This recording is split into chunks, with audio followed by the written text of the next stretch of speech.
Lovely, jubbly, just tricked you there. Sudden.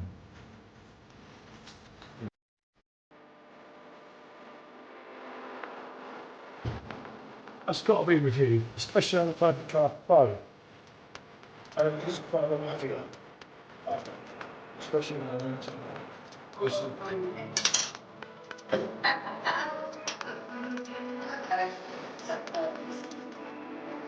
oh, Jesus.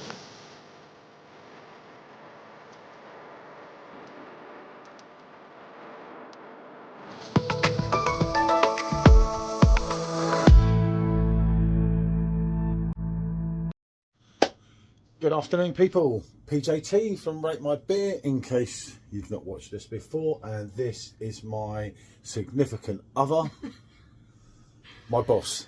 Yeah, that sounds about right, actually. I like that.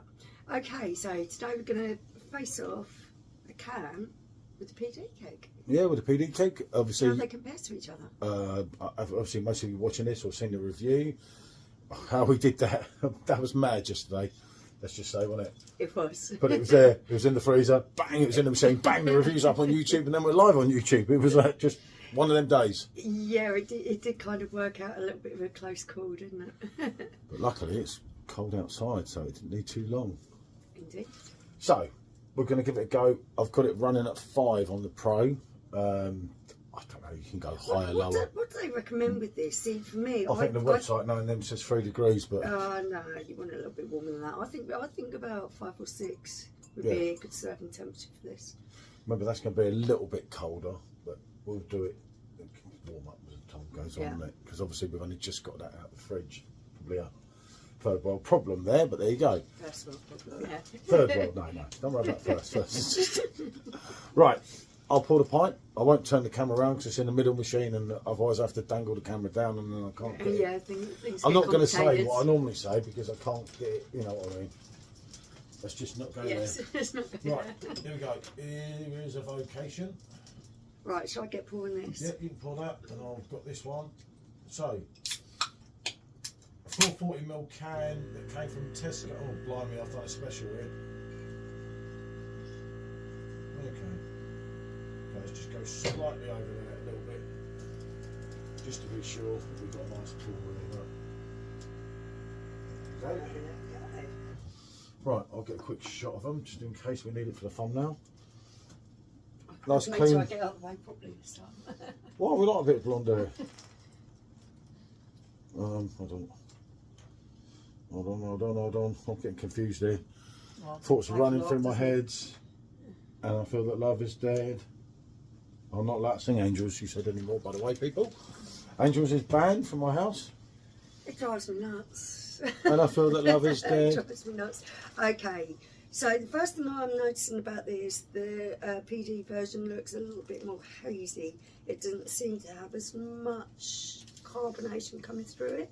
I can't see the carbonation coming up the glass there, but the can does seem to be a little bit more bubbly in the glass there. And can you see that? Can you see how much more hazy this is than this one? Yeah, it is. I don't think you'll pick it up on the... Oh yeah, I'm not sure you'll see that on the camera. Yeah. The head retention's better on the PD one. Yeah. Okay. So let's move on to the next stage. Dive into splashes of citrusy Smokehouse and delicate drops of complete with a soft, juicy finish. Yeah. I mean, this is obviously more Michelle's forte than mine. I don't, as far as pale ales go, it's an absolute banger, as someone would say. Hey, look at the colour. That smells a little bit metallic-y to me. Ooh, that was the one you rated at 9.5. Yeah, I know. Obviously, when this original review was done, I think it was 15 months ago now, we had no idea that it would ever come out on PerfectDraft. It's quite mad when I wrote not PerfectDraft. I'm still picking up on the fruit aromas from the can, but I'm getting a tad metallic-y type smell there, and I hope that doesn't follow through on the mouthfeel. This one smells a little bit more dank. It's got that kind of piney smell to it. along with the fruit, obviously, which is predominant in this drink. When Paul decides to rejoin us on this review. Sorry. What's he saying? I can't believe you. I just get Can't have a confused with his smell. messages to the people. It's your friend from Edinburgh. There's time and a place. Yeah, I know. I was just getting confused. How different a bit, aren't they? No. For me, that's got much more fruit. It's bursting in you. That's got a... It's metallic-y. It I smells don't know, metallic-y. metallic-y. It's just not close, is it? It's like... Judging on the aroma, the can is not going to come anywhere close because I'm picking up that metallic smell that I'm not liking. So this is the same can that you drank that can, and we were absolutely gutted. Actually, you were. Evidently, it's not the same batch. Not the It's same still batch. that No, time granted. ago. Right. Right. When Life and Death was coming out, she was absolutely gutted because she was like, Oh, "Why is it not this one?" I did want this. I really liked it. The first time around, trying it in a can, I thought it was amazing. So that and Love and Hate, you preferred Yeah, I to like Life and that Death as as well. well. So yeah. okay, so yeah, you're getting those big fruit flavours in both of them. Smells rather. You're getting the pineapple and grapefruit and everything in there. It really is very, very nice fruit smell from both. I'm getting a little bit of a pininess on that one, but why? Whatever you want. You are the boss, as I said. Me and my boss. Or was it me and my monkey? It's like Robbie Williams' son. Oh, yeah. Do you feel it? Do you feel that 9.5 that you rated it? Does taste good. Yeah. The metallic-y smell isn't following through in the taste, Which luckily. is good. That's good. You're right though, there's so much... How they effing do it with these kegs? It really is very juicy, even in just the aroma, let alone the taste. Yeah, that's decent. No doubt about it. As we both said in the original review. I remember when I reviewed this, or when we reviewed it 15 months ago, I wasn't even that into pale ales, but there was something about it, and I was like, oh, okay. Because we had the 4-pack. Straight away. Okay. So what I'm getting from this is both of them are packed full of fruit. They're both giving that off really nicely. The carbonation is very similar in both of them. You're getting a slight hoppiness on the end of the can that you're not getting on the keg. But what I am picking up on, which I said in the original review, and I'm still really picking up on it, you were getting this dank, piney kind of taste in there. And that really is adding a nice dimension to the flavours that are in there. It gives a nice balancing act to it. Yeah, the can, right, I'm not well up on all this, obviously. As I've said before, pale ale is not my forte. But, for one, the can is a good representation of the keg. You are getting those getting lovely it there. fruit It's got it. flavours, the citrus, the grapefruit.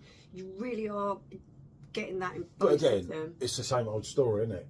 The keg pisses the can, like it does with club, like it does with this, and like it does with most things. The keg is a little bit smoother. I'll go back to a quote yesterday, and it was from Ryan. I remembered his name this time, you see. Right. Yeah, I did tell him to remember your name in the first place, Ryan. Right, so, Life and Death, obviously by Vocation, as you know, and Club. They get together, they have a relationship. It's really cute and everything, isn't it? And they have a baby.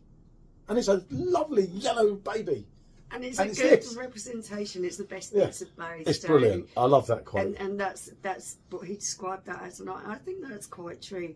Yeah, no, it's a brilliant write-up. There's it was a write-up in a group, Perfect Draft, Keg Tips. And it's just how he described it and everything. And I sort of just pictured, like, Vocation keg coming along, the Club keg coming along, bang, they get together. They have this lovely baby. And there it is. It's a really good drink. I really enjoyed it the first time round. Wasn't until Paul made me aware of the first review, because I do drink so many different beers that a lot of the time I forget which one's which. But he reminds me of this, and then I thought to myself, yeah, that was really good. I really It was the enjoyed colour. that. When I saw the thing, when someone shared the thing from the French website, when you didn't even know what it was, I was like, that's That the one. one. Because we had 4 cans that we bought from Vocation. We brought a load of different stuff, if you remember. And they were like, I think you had this before, shall we say. When talking about dank pininess in a drink, a lot of the time that's applied to IPAs. It's something that makes an IPA for me really good, really bold, and I just think that added dimension to the keg is what's giving it that extra oomph over the can. But the can is a really good representation of what the drink is. For me, to sum it up, rather than going on all bloody day, the keg is like a pumped up version. Again, it's the same thing. It's got more depth. It's got more flavour. If you were talking about the flavour profile, obviously you're going to say it's way ahead. The fruits are more prominent. Yeah, I think the nice way of putting it is you've got 2 bowls of ice cream, and you just put sprinkles on one of them, and it just gives it added little extra. And I think that's what's happening with the keg. Yeah, I don't know how they do it. That added little extra sprinkle of loveliness to it. Yeah. Somehow they do it almost every time, don't they? And I'm really pleased to see that a drink that I've appreciated quite a while back, that people are coming across it, they're trying it on keg, or they're trying it on can to see if they want the keg, and they're really liking it. I like that. That's great. I like that, yeah. I like it, it's yellow. I'm still more of a Frankie fan now, if I'm honest. Yeah, well, styles of beer, that is your favourite. Yeah, that's me, innit? That's me. But I do this, I've come down this YouTube road, and as I spoke about on a live, a lot of times I think, am I doing the right thing here? Do I really want to do this much longer? Buying the Perfect Draft kegs, I'm not interested in most of it. You know, if it's not a Weizenbier, a sour, or a Perfect Draft keg, I have not a lot of interest. But it's fun, you know, and I would never have tried things like this.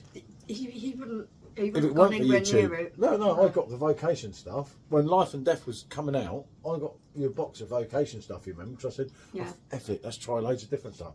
And I remember reading the pro, and I thought, oh, that's right up your street. Yeah. Like the Love and Hate, and there was loads of other different ones that we had in the box from them, wasn't it? And it was like, if it weren't for YouTube, so I was like, oh yeah, we can review them and that, so on, isn't it? You kind of feel you have a purpose and a sense of it, don't it? It makes you feel better. You don't feel so guilty drinking so much, I think. It kind of helps, doesn't it? It's also given me a greater depth of understanding to the process that goes into making beer, the ingredients that are used, and how much work and dedication goes in by people brewers to make a great beer. So yeah, it's been a real learning curve for me as well. You know, look at the people we met. Obviously, Simo, although we knew Simo obviously from Facebook beforehand, but Simo's like one of our best friends. You know, it's like, and then obviously, although we've not met Rob, look at the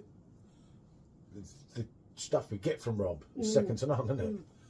Bramwell Brewing, by the way. Yeah. Actually, home brewer. Not as good as me, but, you know, he's learning. I taught him everything he knows. He's phenomenal. He's a really clever guy. But yeah. So getting back to this, if you're contemplating getting a keg and you're not sure if it's going to be for you, go and try a can. Because get 4-pack cans, Tesco, Sainsbury's. Of what the keg's going to be like. I think Tesco, Sainsbury's, Morrison's. You can get them 330ml or 440 like that one. It is a good take on it, but yeah, the kegs, that's normal. It's always. It is just got that little. I don't know how. How do they put it in a bloody bag, in a barrel? It comes through a bloody dodgy machine. It comes out better. You tell me. But they're doing it well. Right. Thanks for watching. Bonjour.